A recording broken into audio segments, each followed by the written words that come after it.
decrease in a husband's sex drive would be a relief for many women, but over a prolonged period of time and a significant decrease would be alarming for any woman.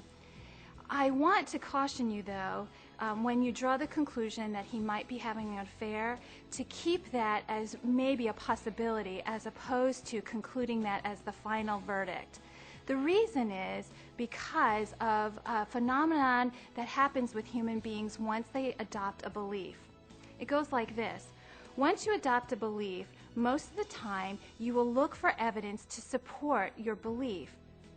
So, in the end, if you believe that your husband is having an affair, anything he does after that time that you adopt that belief will be evidence, or you will look for evidence to support that he is actually having an affair. Let me give you an example, probably a more benign example of what we call confirmation bias, and that's pretty much of a technical term within the profession, but it will give you some insight why adopting a belief prematurely can be dangerous. Years ago, I was in the market for a minivan. And not that I'm really into minivans, but because of practicality and the fact that I have 3 children, traveling in a minivan was probably the best option for my family. So I was in the market for a minivan. Now, I don't find minivans very exciting. So I wanted to find something that would just at least look a little bit more appealing, so I focused on what color the minivan needed to be. And I chose silver.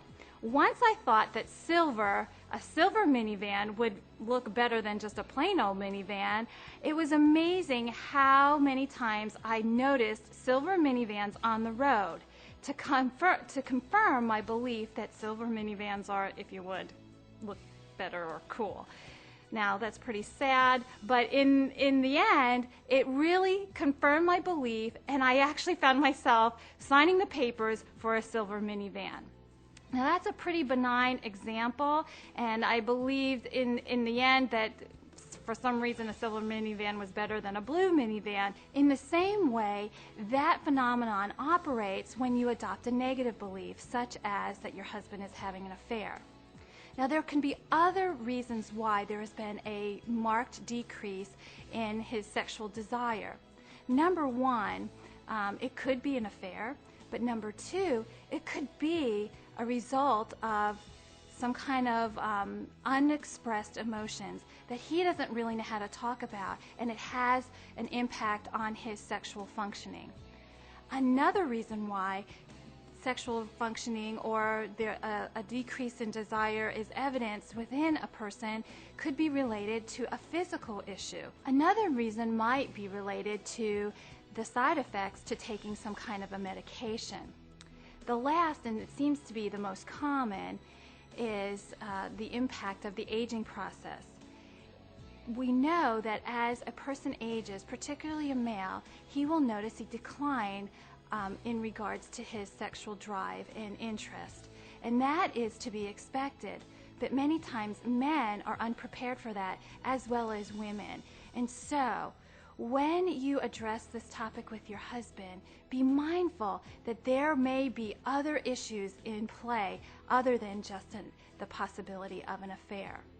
Now, when you do approach your husband, I would recommend that you approach him very deliberately. Make sure the timing is just right when you approach this delicate subject, because it is a place where a man will experience a great sense of vulnerability.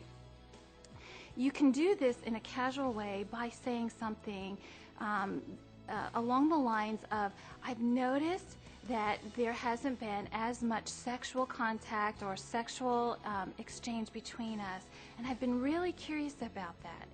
I wondered if you noticed it too. And this is really an invitation to dialogue about what the changes have been like for you as well as for him. You might even consider sharing with him some of the information that you learned on the web today. One of the things that you could share with him as well is your fears that it might have been indicative of an affair and how scared that you were that that was the case. But if it were the case, that in your heart of hearts, even though that would be really difficult for you to hear, you would want to know about that and live in truth as opposed to deception. Now, this conversation is a risky conversation because in the end, what you fear might be the truth, which I hope that that is not the case, but it is a possibility.